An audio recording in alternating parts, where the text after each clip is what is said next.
ہمارے YouTube channel مولانا عارف رضا اظہری کو subscribe کر دیں، بیل آئکن گھنٹی کو دبا دیں، ویڈیو کو لائک کریں، شیئر کریں۔ السلام علیکم ورحمۃ اللہ تعالیٰ وبرکاتہ۔ بسم اللہ الرحمن الرحیم۔ الحیاء والشعبۃ من الایمان، حیا ایمان کا ایک حصہ ہے۔ معزز سامعین کرام، آج مجھے کچھ واقعات یاد آئے آج کی تاریخ کے ہمارے قوم کو مد نظر رکھتے ہوئے۔ شاعر کہتے ہیں کہ ہو نیک تو شوہر کو نیک بنا دیتی ہے بیوی، ہو نیک تو شوہر کو نیک بنا دیتی ہے بیوی، ہو بد تو گھر کو جہنم بنا دیتی ہے بیوی، ہو بد تو گھر کو جہنم بنا دیتی ہے بیوی۔ اور کہتا ہے عارف عورتوں کا ہے شاہکار،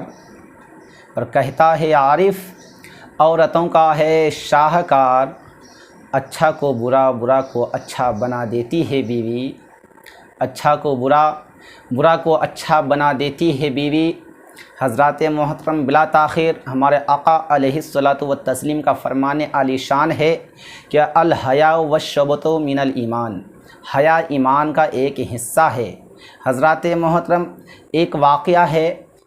جس کے بارے میں آپ کو بتا کر کے اور اس کا خلاصہ کر دینا چاہتا ہوں کہ ایک شخص تھا، وہ اپنے گھر پہ جایا کرتا تھا اور مزدور تھا، اور کافی محنت و مشقت کے ساتھ اپنے بیوی بچوں کی پرورش کیا کرتا تھا۔ ایک روز کا واقعہ ہے کہ جب یہ گھر گئے تو ان کی اہلیہ یعنی کہ گھر والی بیوی نہا رہی تھی۔ دن کا ٹائم تھا، دن کا موسم تھا، اور ان کے غسل خانے کے برابر میں ایک پیڑ تھا۔ تو ان کی بیوی جب نہا کر کے نکلی تو اپنے شوہر سے کہا کہ اے میرے شوہر، یہ جو پیڑ ہیں میرے غسل خانے کے برابر میں، اسے کٹوا دیا جائے۔ پوچھا گیا کہ کیوں، کس وجہ سے، معاملہ کیا ہے؟ بولے کہ اے میرے شوہر، یہ مجھے گوارا نہیں کہ میں جب نہاؤں تو کوئی پرندے اس پیڑ پر بیٹھیں اور وہ جو ہے جب میں نہاؤں تو میرے جسم کو دیکھیں، میری شرمگاہ کو دیکھیں، یا میری پھر ستر عورت کو دیکھیں، ستر کو دیکھیں۔ شوہر نے سوچا میری بیوی بہت نیک ہے، متقی ہے، لہٰذا جو ہے پیڑ کو کٹوا دیا جائے۔ دوسرے دن شوہر نے اس پیڑ کو کٹوا دیا۔ حضرات محترم، اب جو ہے گھر کا معمور ایسے چلتا رہا، وہ بیچارے مزدور تھے اور جاتے رہے، آتے رہے، جاتے آتے، کیونکہ ایک مزدور کا ایک وقت ہوتا ہے، لمٹ ہوتا ہے، کب جانا ہے کب آنا ہے، اسی حساب سے ان کا جانا آنا لگا رہتا تھا۔ اس کے بعد ہوا کیا کہ ایک روز اتفاق سے عادت کے خلاف، یعنی کہ صبح میں 6 بجے جا کر کے شام کے 6 بجے آنے کا ایک مثال، تو اگر 6 بجے صبح جا رہے ہیں تو شام میں 6 بجے آتے تھے، مگر ہوا کیا اس دن میں ہی آ گئے، جلدی آ گئے، 12-1 بجے آ گئے۔ تو دیکھا کیا کہ ان کی بیوی دوسرے مرد سے جو ہے ہاں ٹھٹھی کر رہی تھی، یعنی کہ مذاق کر رہی تھی، باتیں کر رہی تھی۔ تو یہ چیز جو ہے اس شخص کو ناگوار لگی کہ میری بیوی دیکھنے میں اس طرح کی تھی کہ انہوں نے پیڑ کٹوا دیا، وہاں پہ پرندوں کو جو ہے اپنی جسم دکھانا گوارا نہ کیا، اور آج جو ہے میری بیوی دوسرے مرد سے باتیں کر رہی ہے، ہاں ٹھٹھی کر رہی ہیں۔ لہٰذا ان کو یہ باتیں دل میں لگی اور وہ جو ہے گھر سے باہر نکل جاتا ہے، اور نکلنے کے بعد وہ بغداد شریف چلا جاتا ہے۔ بغداد شریف جانے کے بعد ہوتا کیا ہے کہ وہ اپنا کوئی چھوٹا سا کاروبار کرنے لگتا ہے۔ کرتے کرتے کچھ ہی دنوں میں جو ہے وہ بہت بڑا کاروباری ہو جاتا ہے، اتنا بڑا کاروباری ہو جاتا ہے کہ وہاں کا جو ہے سب سے بڑا کاروباری ہو جاتا ہے، یعنی کہ شہر بغداد کا۔ اتفاق کی بات تھی کہ وہاں پہ ایک دوسرے بھی کاروباری ان کے یہاں سے مال لے کر کے جاتا تھا، وہ بھی بڑا کاروباری تھا، چھوٹا نہیں تھا، بہت مال رکھا کرتا تھا۔ اتفاق سے ان کے وہاں سے مال چوری ہو جاتا ہے، مال چوری ہو جاتا ہے، وہ پریشان حال سبوں کو اپنا درد کہنے لگتا ہے، مگر کوئی سننے والا نہیں۔ لاسٹ میں جو ہے پھر اسی شخص کے پاس آتا ہے جو سب سے بڑا امیر تھا، سب سے بڑا پیسہ والا کاروباری تھا، جو گاؤں میں اپنی بیوی کے اس غلط انداز اور طریقہ کو دیکھا تھا کہ انہوں نے پہلے پیڑ کٹوایا کہ پرندے کو ہم جسم و جان دکھانا نہیں چاہتے، ستر دکھانا نہیں چاہتے، اور یہاں پہ وہ غیر محرم سے اور غیر مردوں سے جو ہے وہ ہاں ٹھٹھی کر رہی تھی۔ وہاں پہ وہ اس مرد سے جب انہوں نے کہا، دیکھا پریشان حال ہیں، تو بولا سیٹھ صاحب آپ کا معاملہ کیا ہے، آپ اتنا پریشان کیوں ہو؟ تو سیٹھ صاحب نے کہا کہ صاحب کیا کہیں، کہ میری دکان سے بہت زیادہ مال اٹھ گیا ہے، بہت زیادہ نقصان ہو گیا ہے۔ انہوں نے پوچھا کہ بھئی یہ کیسے ہوا، کہاں سے ہوا، آپ کے ہاں آنا جانا سب سے زیادہ کون کرتے ہیں؟ وہ جو دوسرا کاروباری تھا جن کے گھر سے جو ہے مال اٹھا تھا، تو انہوں نے بتایا کہ ایک ہمارے کافی قریبی ہیں، عزیز ہیں، اور وہ جو ہے ہمیشہ آنا جانا کرتے ہیں۔ تو انہوں نے جو ہے دیکھا، اور دیکھنے کے بعد غور و فکر کیا، غور و فکر کرنے کے بعد اتفاق سے جن کے بارے میں وہ سیٹھ صاحب نے کہا تھا، امیر زادے نے کہا تھا، مال والے نے، جن کا مال چوری ہوا تھا،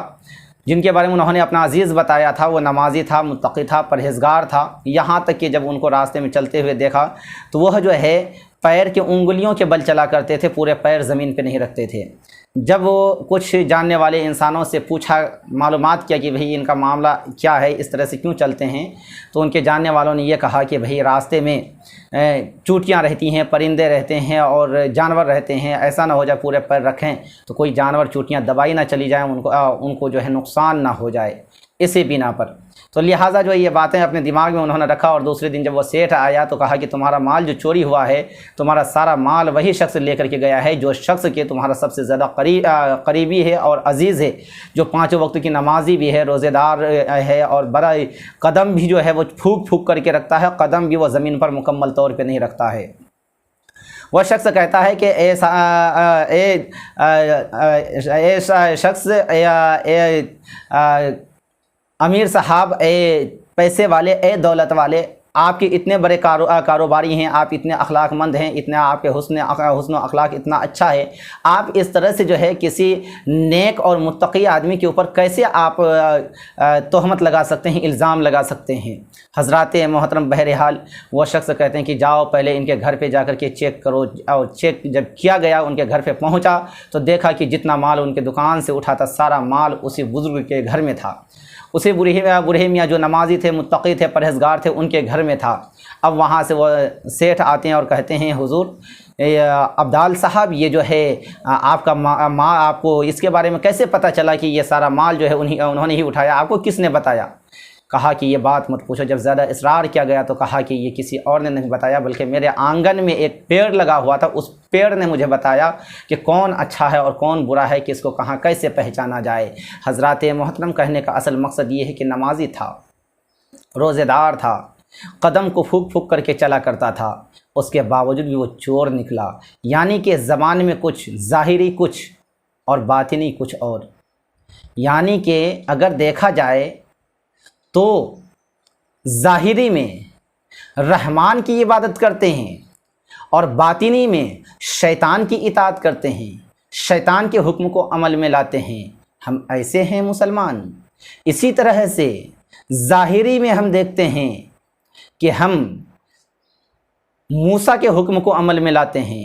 عیسیٰ کے حکم کو عمل میں لاتے ہیں، پیغمبر اعظم علیہ الصلوۃ والسلام کے حکم کو عمل میں لاتے ہیں، اور باطنی طور پہ ابو جہل، ابو لہب جیسے، شداد جیسے، نمرود اور فرعون جیسے جو ہے اخلاق کو ہم نے بنا کر کے رکھا ہے، یعنی کہ غیروں کے طریقے کو ہم نے اپنا لیا ہے۔ حضرات محترم، ہم جو ہے مسلمان کہلاتے ہیں،